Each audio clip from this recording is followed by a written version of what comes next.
नमस्कार, मैं बालाजी और आज हम लोग शुरू करने जा रहे हैं रियल नंबर के 9th और 10th क्लास के दोनों को मिला करके टॉप 20 माफ़ कीजिएगा टॉप 50 MCQs की बात करेंगे। तो रूल्स यही रहेगा कि आप क्या करेंगे, वीडियो को थोड़ा स्लो कर लीजिए या फास्ट कर लीजिए अगर आपको पता है तो। और जैसे जैसे मैं क्वेश्चंस बोल रहा हूँ आप भी ऑप्शंस अपने मन में विजुलाइज कर सकते हैं और या तो कॉपी कलम पर आप क्या कर सकते हैं, इसको नोट भी कर सकते हैं। तो चलिए, तो सबसे पहला सवाल, the smallest natural number is, सबसे छोटी प्राकृतिक संख्या कौन है? 0 है, 3 है, 2 है या 1 है? सोचिए आप। चलिए, तो इसका आंसर होगा 1। जी हाँ, जो सबसे छोटी प्राकृतिक संख्या है, द स्मॉलेस्ट नेचुरल नंबर जो है वो आपकी क्या है? तो वो जो है आपका यहाँ पर जो है आपका 1 है। चलिए, सेकंड नंबर सवाल, द स्मॉलेस्ट होल नंबर कौन सा है? सबसे छोटी पूर्ण संख्या कौन सी है? 0, 3, 2 या 1? इसका राइट आंसर है, क्या होगा इसका राइट आंसर? बताइए, 0 या 3? तो इसका जो राइट आंसर है वो 0 है। The smallest whole number is 0। Smallest even natural number, मतलब वैसा नंबर जो कि सबसे छोटा नेचुरल नंबर हो और इवन हो साथ ही साथ, तो इसके लिए होगा आपका 4। नेक्स्ट सवाल है, द स्मॉलेस्ट इवन नंबर जो होल नंबर भी हो, सबसे छोटी संपूर्ण संख्या कौन सी है? The smallest even whole number, the smallest even whole number जो है 1 है, 2 है, 0 है या 4 है? तो यहाँ पर इसका राइट आंसर होगा आपका, इसका जो राइट आंसर होगा वो 0 होगा। द स्मॉलेस्ट प्राइम नंबर कौन है? देखिए, प्राइम नंबर उसे बोलते हैं जो 1 से और इटसेल्फ से सिर्फ डिविजिबल हो और किसी से भी डिविजिबल ना हो, उसी को हम लोग क्या कहते हैं? प्राइम नंबर के नाम से जानते हैं, अर्थात अभाज्य संख्या के नाम से जानते हैं। तो आपको बताना होगा कि इसमें से कौन है सबसे छोटा प्राइम नंबर, क्या 1 है या 2 है, 4 है या 6 है? तो इसका राइट आंसर होगा 2। यहाँ पर बात करते हैं स्मॉलेस्ट इवन प्राइम नंबर। जी हाँ, एक ऐसा मात्र नंबर है पूरे नंबर सिस्टम में जो कि इवन भी है और प्राइम भी है, वो सिर्फ और सिर्फ 2 है। 2 के अलावा और ऐसी कोई भी नंबर नहीं है जो इवन होने के साथ साथ प्राइम नंबर है, अर्थात जो है सम संख्या होने के साथ साथ अभाज्य संख्या, ऐसी कोई नंबर नहीं है सिर्फ 2 के अलावा। नेक्स्ट सवाल, यहाँ पर है द स्मॉलेस्ट कंपोजिट नंबर। अच्छा, कंपोजिट नंबर किसे कहते हैं? कंपोजिट नंबर का क्या होता है लॉजिक? तो यहाँ पर होगा, कंपोजिट नंबर उसे बोलते हैं जो कि जिसमें कि मोर दैन 2 फैक्टर्स हो, मतलब 1 से भी डिविजिबल हो, खुद से भी डिविजिबल हो और दूसरे से भी डिविजिबल हो, उसी को जो है हम लोग क्या कहते हैं? भाज्य संख्या के नाम से जानते हैं, अर्थात कंपोजिट नंबर बोलते हैं। तो यहाँ पर जो है द स्मॉलेस्ट कंपोजिट नंबर जो है वो 4 है, क्योंकि 4 जो है वो 1 से भी डिविजिबल है, 2 से भी डिविजिबल है और इटसेल्फ से भी डिविजिबल है। इसीलिए हम लोग इसको क्या कहते हैं? सबसे छोटी कंपोजिट नंबर। ये जितने भी सवाल हैं ना विद्यार्थी, ये सब के सब जो है 9th और 10th के ऑब्जेक्टिव में पूछे जाते हैं, या यूँ बोले तो जनरल नॉलेज जैसा ही यह काम कर रहा है। तो 0 क्या है? पॉजिटिव इंटीजर है, नेगेटिव इंटीजर है, नाइदर पॉजिटिव नॉर नेगेटिव या नॉन ऑफ दीज। सोचिए, 0 क्या धनात्मक है, ऋणात्मक है, ना ही धनात्मक ना ही ऋणात्मक? जी हाँ, इसका जो राइट आंसर होगा सी होगा कि 0 इज़ अ नाइदर पॉजिटिव और नॉर नेगेटिव। जी हाँ, which is the negative integer. अब इसमें से बताना है आपको, बहुत ये सिंपल सा सवाल है, अगर आप ये नहीं बताए तो सोचिए क्या पढ़ रहे हैं आप लोग। तो यहाँ पर बोला जाता है विच इज़ नेगेटिव इंटीजर। तो देखिए 5 तो नेगेटिव है, नहीं पॉजिटिव है, ये भी पॉजिटिव है, ये तो ना ही नेगेटिव है और ना ही पॉजिटिव है। तो यहाँ पर देखा जाएगा कि -2 जो है वो क्या है? आपका नेगेटिव इंटीजर है। हलवा था यार ये तो। अगला सवाल अगला सवाल होगा कि बीच इज़ पॉजिटिव इंटीजर। अब ये तो कोई बता सकता है कि 3 क्या है? यहाँ पर पॉजिटिव इंटीजर है। फिर यहाँ पर अगला सवाल है, बीच इज अ नाइदर प्राइम और नॉर अ कंपोजिट। इनमें से कौन ना ही अभाज्य है और ना ही संयोजित? अभाज्य संख्या को संयोजित संख्या के भी नाम से जानते हैं कहीं कहीं पर। तो ना ही जो है ये क्या है? ना ही प्राइम है और ना ही क्या है? कंपोजिट है। तो यहाँ पर ये क्या बोला जाएगा कि ये 1 जो है, जो ना ही क्या है? प्राइम है और ना ही कंपोजिट नंबर है। आगे बढ़ते हैं लोग। द बीच इज रिटेन, यहाँ पर एक नंबर है जिसको p/q के फॉर्म में लिखा जाता है। और अगला जो है सॉरी, जहाँ पर q is equal to not zero है, जो संख्या जो है p/q के फॉर्म में लिखी जाती है और वहाँ पर q is equal to not zero है, तो उसको क्या कहते हैं। सबको पता है कि जो नंबर जो है p/q के रूप में लिखी जाती है उसको हम लोग रेशनल नंबर के नाम से जानते हैं। अच्छा, जो नंबर रेशनल है तो इरेशनल हो नहीं सकती, तो ऑप्शन तो बी होगा नहीं माफ़ कीजिएगा, सी तो होगा नहीं। 13 नंबर सवाल पर चलते हैं हम लोग, और यहाँ पर लिखा है the decimal expansion of rational number, परिमेय संख्याओं का दशमलव रूप कैसा होगा। तो परिमेय संख्याओं का दशमलव रूप जो होता है वो टर्मिनेटिंग होता है, अर्थात समाप्त होने वाला होता है, और अपने शब्दों में बोलेंगे तो शांत होता है। या तो नॉन टर्मिनेटिंग होगा और रिपीटिंग भी होगा, मतलब अनंत आवर्ती होगा। मतलब कहने का मतलब, ये इंग्लिश ज़्यादा इसका बेटर है कि ना ही वो यहाँ पर ये तो अशांत होगा, लेकिन वो माफ़ कीजिएगा अशांत होगा और आवर्ती होगा। तो यहाँ पर टर्मिनेटिंग के साथ साथ नॉन टर्मिनेटिंग, रिपीटिंग दोनों ऑप्शन सही है परिमेय संख्या के लिए। नेक्स्ट जो है यहाँ पर बोला जा रहा है, अगला सवाल है कि अपरिमेय संख्या का दशमलव प्रसार क्या है। तो अपरिमेय संख्या का दशमलव प्रसार जो होता है वो आपका क्या होता है, non terminating and non repeating, मतलब अशांत अनावर्ती। ठीक है, अब ये सवाल है, यहाँ पर लिखा गया है कि √2 इज़ व्हाट, मतलब √2 क्या है। √2 जो है रैशनल है, इरेशनल है, होल नंबर है या नेचुरल नंबर है। तो आप अच्छी तरीके से जानते हैं कि अगर रूट के अंदर ऐसा नंबर हो जिसका डेसिमल एक्सपेंशन जो होता है वो क्या होता है, नॉन टर्मिनेटिंग नॉन रिपीटिंग होता है, तो उसको हम लोग क्या बोलेंगे, इरेशनल नंबर के नाम से जानेंगे, अर्थात अपरिमेय संख्या के नाम से उसको हम लोग जानेंगे। चलिए आगे बढ़ते हैं सवाल की तरफ, और मुझे ये पूर्ण विश्वास है कि आप लोग जो है पूरा एंजॉय कर रहे होंगे और आपका जो भी यहाँ पर चैप्टर है और बहुत अच्छी तरीके से आप इसको देख भी रहे होंगे। चलिए देखिएगा, √5 + 6 क्या है, रेशनल है, इरेशनल है, इंटीजर है या होल नंबर है। तो याद रखिएगा, एक इरेशनल नंबर है और एक रेशनल नंबर है, तो इनका सम डिफरेंस जो भी होगा वो सब के सब इरेशनल नंबर था, अपरिमेय संख्या ही होगा। 17 नंबर सवाल की तरफ चलते हैं हम लोग। 17 नंबर सवाल है कि the sum of non zero rational number and irrational number is always. एक हम लोग को ऐसा रेशनल नंबर लेना है जो जीरो नहीं है, और फिर हमें जो है एक ऐसा इरेशनल नंबर लेना है और दोनों का सम कराना है। तो उन देखिएगा, एक शून्येतर का मतलब होता है जो जीरो ना हो। परिमेय संख्या लेते हैं और क्या लेते हैं, अपरिमेय संख्या लेते हैं, और उनका योग कराएंगे तो हमेशा जो है वो इरेशनल नंबर ही मिलेगा। ये पॉइंट आप एकदम से याद रखेंगे। अगला सवाल है, प्रोडक्ट की बात करते हैं, और प्रोडक्ट में भी यही कंडीशंस लागू होती है कि the product of non zero rational number and irrational number is always जो है आपका इरेशनल नंबर ही होगा। मतलब कि एक शून्येतर परिमेय संख्या और एक अपरिमेय संख्या का जो गुणनफल होगा वो अपरिमेय संख्या होगा, अर्थात जो है रेशनल नंबर जीरो ना हो तब। लेकिन अब यहाँ पर कंडीशन थोड़ी सी बदलेगी। यहाँ पर क्या सवाल दिया गया है आपको, यहाँ पर आपको जो है सवाल दिए गए हैं कि the sum of the two irrational number क्या होता है। अगर दो अपरिमेय संख्या लेते हैं तो उनका जो है सम, मतलब कि योग क्या होगा, इरेशनल होगा, रेशनल होगा, नेचुरल नंबर होगा, may be both A and B, मतलब ऑप्शन ए भी हो सकता है और बी भी हो सकता है।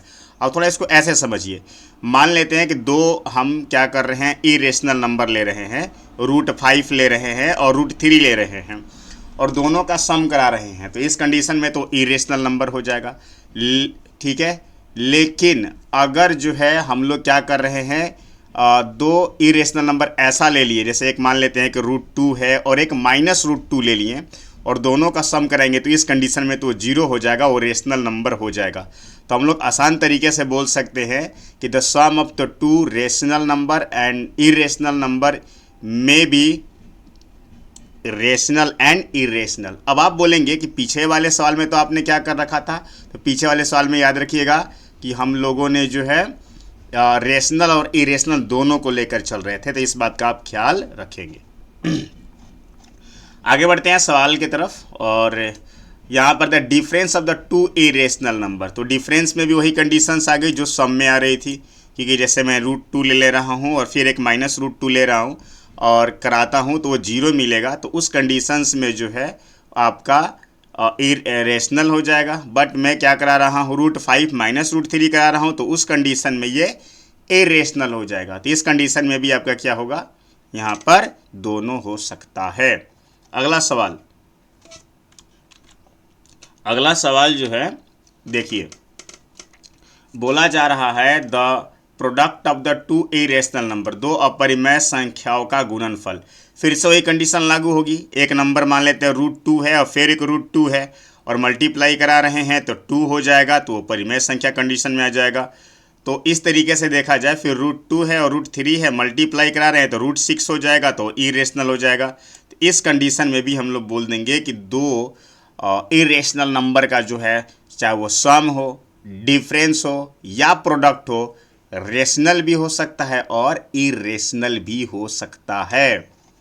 तो ये थोड़ा घुमाने वाला प्रश्न था, दिमाग घुमा देगा। अब चलिए केवल ट्रू एंड फॉल्स बोलना है, मतलब दो ही ऑप्शन है आपके पास। क्या सभी प्राकृतिक संख्याएं पूर्ण संख्या होती है, ट्रू है या फॉल्स है? Is all natural number is a whole number? तो यस, सारे के सारे जितने भी नेचुरल नंबर होते हैं वो सब के सब क्या होते हैं, आपके होल नंबर के कंडीशंस में आ जाते हैं। Is all integer a whole number? तो हम जानते हैं कि इंटीजर्स बड़ी होती है किससे, होल नंबर से, और छोटे पैकेट में बड़ा पैकेट नहीं आ सकता भाई। तो इसीलिए हम लोग क्या बोलेंगे कि ये स्टेटमेंट क्या है, फॉल्स है। क्या सभी पूर्णांक पूर्ण संख्याएं होती है? तो नहीं होती है। Is all whole number integer? तो देखिए ये बड़ा पैकेट हो गया कौन सा, इंटीजर, और छोटा पैकेट यहाँ पर क्या हो गया, होल नंबर पैकेट की बात कर रहा हूँ मैं। यहाँ पर मैं देखूंगा तो क्या होगा, क्या सभी पूर्ण संख्याएं पूर्णांक होती है? तो यस, ट्रू है, एकदम से स्टेटमेंट सही है। 25 number, is all rational number is an integer? False, ठीक है, क्योंकि रैशनल नंबर तो बड़ी चीज़ होती है और इरेशनल नंबर माफ़ कीजिएगा जो इंटीजर नहीं होगी। नेक्स्ट सवाल है यहाँ पर, थोड़ा सा मैं इसको बड़ा कर लेता हूँ ताकि आपको क्लियर दिखाई दे कि क्या ऑल इंटीजर रेशनल नंबर? तो जी, सारे के सारे जो सभी पूर्णांक संख्याएं जो होती हैं वो सब के सब क्या होती हैं, परिमेय संख्या होती है। ट्रू, कंफ्यूज मत होइएगा, और इसको आपने अगर देखा होगा अच्छी तरीके से तो आपको आंसर मिल भी रहा होगा। यहाँ पर फिर सवाल घुमाने वाला है, is all rational number is a real number? Yes, क्योंकि रियल नंबर के अंदर में जो है आपके रैशनल नंबर भी आते हैं और इरेशनल नंबर भी आते हैं। तो सारे के सारे रैशनल नंबर क्या हो जाएंगे, रियल नंबर में आ जाएंगे। चलिए अब अगला सवाल तो आप कर ही लीजिएगा। Is all natural number is a real number? क्या सभी प्राकृतिक संख्या वास्तविक संख्या है? तो यस, ठीक है। आगे बढ़ते हैं लोग। प्राकृतिक संख्या बोलते हैं, यहाँ पर प्राकृतिक लिखा गया मुझसे, आप कंफ्यूज मत होइएगा। Is all rational number, is all rational and irrational number is a real number? Yes, क्या सभी परिमेय और अपरिमेय संख्या वास्तविक संख्या होती है? तो यस, ये एकदम से सही है 100%। यहाँ पर बात करेंगे कि दो प्राकृतिक संख्याओं का योग हमेशा क्या होगा। आप एग्जाम्पल लीजिए, कोई भी दो प्राकृतिक संख्या ले लीजिए, यहाँ पर फिर प्राकृतिक हो गया, नेचुरल नंबर आप ले लीजिए। क्या देखते हैं आप, 2 और 3 जोड़ेंगे तो 5 आएगा, 5 और 3 जोड़ेंगे तो 8 आएगा। तो हमेशा क्या देखते हैं कि दो नेचुरल नंबर को आप सम करते हैं तो आपको क्या आता है कि नेचुरल नंबर ही मिलता है। याद रखिएगा, ये प्राकृतिक संख्या होगा, यहाँ पर गलती से प्राकृत हो गया है तो इसको आप इग्नोर करेंगे, ठीक है। आगे बढ़ेंगे हम लोग। The decimal expansion of the number, तो यहाँ पर 13/125 है, तो इसका क्या होगा, तो ये टर्मिनेटिंग होगा, अर्थात ये शांत होगा। 32 नंबर की बात करते हैं, the decimal expansion of the rational number 1/35 का क्या होगा, तो नॉन टर्मिनेटिंग होगा, अर्थात अशांत होगा। और साथ ही साथ अशांत होने के साथ साथ वो क्या करेगा, आपको नॉन टर्मिनेटिंग नॉन रिपीटिंग भी नहीं होगा, माफ़ कीजिएगा, नॉन टर्मिनेटिंग रिपीटिंग होगा। तो इसमें से यहाँ पर आंसर जो है आपका क्या होगा, नन ऑफ दिस, क्योंकि इसका एग्जैक्टली आंसर क्या है, नॉन टर्मिनेटिंग बट रिपीटिंग। याद रखिएगा, इसमें ऑप्शन नहीं दिया गया है। यहाँ पर हम लोग क्या देखते हैं कि ये नंबर 2 3 5 4 3 एक जगह पर जा करके क्या हो रहा है, स्टॉप हो जा रहा है। इसीलिए जो 33 नंबर का जो आंसर होगा वो हमारा क्या होगा, ये जो है रेशनल नंबर होगा। अब यहाँ पर थोड़ा सा आप सोचिए, आपको मैं सोचने के लिए टाइम देता हूँ। सोचिए इस नंबर में क्या देखने को मिल रहा है। ये बाइलिंगुअल है, चूँकि दोनों हिंदी इंग्लिश दोनों में, तो आप कंफ्यूज मत होइएगा। यहाँ पर क्या देखते हैं कि 0.34 ऐसे ऐसे करके है, बट ये नंबर जो है अपने आप को एकदम चलते जा रहा है, बहुत दूर तक जाएगा। तो इसीलिए जो है ये नॉन टर्मिनेटिंग है और नॉन रिपीटिंग है, इसीलिए इरेशनल नंबर है। इस बात का ध्यान देंगे। 35 नंबर सवाल पर चलते हैं। अच्छा, रूट के अंदर प्राइम नंबर लिखा गया है। प्राइम नंबर मतलब 2, 3, 5, 7 ऐसे नंबर जो 1 से और सेल्फ से डिविजिबल है, तो वो नंबर हमेशा क्या होगी, आपकी इरेशनल के श्रेणी में आएगा। नेक्स्ट बढ़ते हैं। बोला जा रहा है कि how many rational numbers can be found between the two rational numbers. दो परिमेय संख्याओं के बीच में आप कितनी परिमेय संख्याएं हो सकती हैं। तो सोचिए, आपको दो रेशनल नंबर दिए गए हैं, कोई भी दो रेशनल नंबर दिए गए हैं, और उनके बीच में आप कितने रेशनल नंबर निकाल सकते हैं। तो infinite number of the rational number can be found between the two rational number, मतलब दो परिमेय संख्याओं के बीच में अनंत परिमेय संख्याएं हो सकती हैं।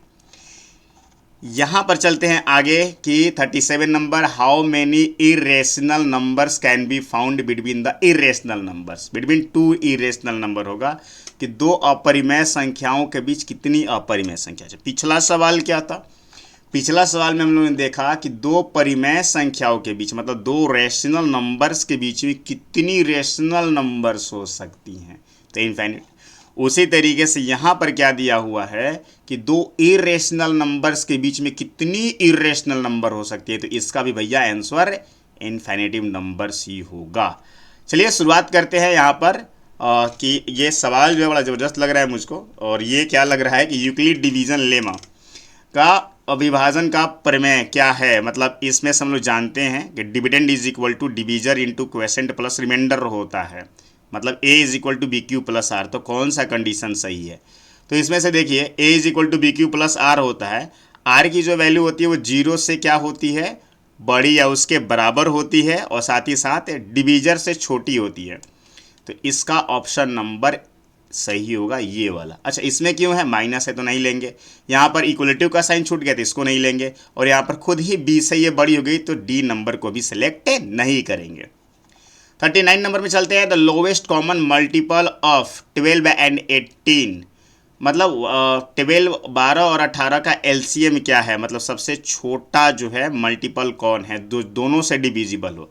तो यहाँ पर ये 36 है, जो कि 12 और 18 दोनों से कंप्लीटली क्या है, डिविजिबल है। आगे बढ़ते हैं हम लोग सवाल में। 40 नंबर सवाल है। हाईएस्ट कॉमन फैक्टर निकालना है, मतलब ऐसा नंबर बताना है जो 12 और 16 दोनों को डिवाइड करे और बड़ा से बड़ा नंबर हो। तो सबसे पहले 2 शुरू करते हैं, लेकिन 2 से बड़ा तो क्या है, 4 है। और देख सकते हैं यहाँ पर कि 4 is the highest common factor है जो 12 और 16 दोनों को डिवाइड करता है। उसी तरीके से इसको हम लोग HCF के भी फॉर्म में बोल सकते हैं कि 24 और 16 का HCF क्या होगा। बहुत सिंपल है, ये लो कैलकुलेटिव है, आप लोग तो अपने माइंड से भी इसको बना सकते हैं बिना कैलकुलेशंस के। तो सोचिए, एक ऐसा नंबर बताना है जो हाईएस्ट नंबर हो और 24 और 16 दोनों को डिवाइड कर दे, तो इसमें से वो 8 है। और एक्चुअल में अगर आप निकालेंगे इसको डिवीजन मेथड से या प्राइम फैक्टराइजेशन मेथड से, तो उसमें भी आंसर 8 ही आएगा। अगला सवाल है कि एलसीएम ऑफ 12 एंड 15, मैंने एक ऐसा नंबर यहाँ पर जो कि 12 और 15 दोनों से डिविजिबल हो और वो लोवेस्ट नंबर हो, तो यहाँ पर क्या होगा, 60 होगा। 42 के बाद हम लोग चलते हैं यहाँ पर थोड़ा सा यूनिट डिजिट का भी खेल समझ लेते हैं कि क्या सवाल है इसमें भाई। सोचिए 6 टू द पावर n है, जहाँ पर n नेचुरल नंबर है, तो उसका यूनिट डिजिट क्या होगा। आप n की वैल्यू 1 2 3 कुछ भी रखते हैं, जैसे 6 का पावर 2, 6 का पावर 3, 6 का पावर 9, तो हमेशा उसका यूनिट डिजिट जो होगा वो, माफ़ कीजिएगा, हमेशा जो है इसका यूनिट डिजिट होगा वो 6 ही आएगा। देखिए, अगर किसी नंबर के लास्ट में अर्थात यूनिट डिजिट पर 6 है और उसका पावर कुछ भी करा लो, उसका हमेशा यूनिट डिजिट क्या मिलेगा, आपको 6 ही मिलेगा। आगे बढ़ते हैं। उसी तरीके से यहाँ पर 35 टू द पावर n है और बोला जा रहा है where n is the natural number then the unit digit always be, क्या होगा 35 टू द पावर n। देखिए, कोई भी नंबर हो, अगर उसके यूनिट डिजिट पर 5 है और उसका आप पावर कुछ भी करा लो, कोई भी नेचुरल नंबर रख लो तो हमेशा जो है क्या मिलेगा, यहाँ पर 5 ही मिलेगा उसके यूनिट डिजिट पर। फिर से देख लीजिए, एक और सवाल ऐसा ही है, 20 टू द पावर n है where n is a natural number then the unit digit be always. 20 का पावर n का इकाई अंक हमेशा क्या होगा, तो जिस तरीके से जब 6 होता था तो उसका पावर कुछ भी कराइए वो 6 ही आएगा, 5 का भी 5 ही आएगा। उसी तरीके से अगर किसी नंबर के लास्ट में अर्थात यूनिट डिजिट में जो है क्या आ रहा है, 0 आ रहा है, और आप उसका पावर कुछ भी करा लीजिए तो हमेशा आपको क्या मिलेगा, 0 ही मिलेगा। आगे बढ़ते हैं लोग, और यहाँ पर क्या लिखा हो गया है, द रेशनल नंबर जो है p/q के फॉर्म में है, जहाँ पर उसका जो है q जो है वो 2 टू द पावर n और 5 टू द पावर n के फॉर्म में है, तो उसका डेसिमल एक्सपेंशन क्या होगा, तो याद रखिएगा उसका डेसिमल एक्सपेंशन जो होगा वो नॉन टर्मिनेटिंग होगा बट रिपीटिंग होगा नहीं, गलत। यहाँ पर क्या होगा, उसका डेसिमल एक्सपेंशन जो है वो क्या होगा, टर्मिनेटिंग होगा अर्थात समाप्त होने वाला होगा, कहने का मतलब शांत होगा। 46 के बाद हम लोग चलते हैं 47 नंबर पर। यहाँ पर ये रेकरिंग यहाँ पर ऊपर की तरफ, ये जो रेकरिंग है ऊपर की तरफ है, थोड़ा मिस टाइपिंग हो गया मुझसे, तो 32.78 पर रेकरिंग है, तो वो क्या होगा, जान गए हम लोग कि ये non terminating but repeating number है, तो वो रैशनल नंबर है। आगे बस 3 सवाल बचे हैं। मैं आपसे फिर रिक्वेस्ट करता हूँ कि आप क्या करिए, चैनल को सब्सक्राइब करिए, नहीं समझ में आ रहा है या समझ में भी आ रहा है तो कमेंट करिए, कोई क्वेरी हो तो ज़रूर पूछिए हमसे, और लाइक तो कर ही दीजिए यार। आगे बढ़ते हैं हम लोग अगले सवाल की तरफ, और आप मिलाइएगा कि आपके कितने सही हुए। यहाँ पर है द लार्जेस्ट नेचुरल नंबर, मतलब सबसे बड़ी प्राकृत संख्या, में से बार बार ना प्राकृतिक लिखा गया प्राकृत की जगह पर, इसके लिए मैं क्षमा चाहता हूँ। तो यहाँ पर क्या है, तो सबसे लार्जेस्ट 1 है, नहीं भाई ये तो सबसे छोटा है। 0 है, ये तो है ही नहीं। कांट फाइंड, ज्ञात नहीं किया जा सकता है, अर्थात अनंत तक आप जा सकते हैं, ये नहीं कि जोश में आकर के ये वाला नंबर डालें, भाई इससे बड़ा नंबर तो होगा नहीं। And the last number is all the negative integer side of, किसके साइड में होती हैं, माफ़ कीजिएगा, ऋणात्मक पूर्णांक 0 के, मतलब ऑल नेगेटिव इंटीजर्स जो है 0 के किस साइड में होती है, तो ये होती है आपकी लेफ्ट साइड में। तो आप लोग क्या करिए, मिलाइए कि आपने कितने जो है सवाल क्या किए, सही किए या गलत किए, और आपको इसमें से कौन सी चीज़ जो है नोट करने लायक है उसको आप ज़रूर से नोट कर लीजिएगा। तब तक के लिए धन्यवाद, मिलते हैं अगले वीडियो में, थैंक यू।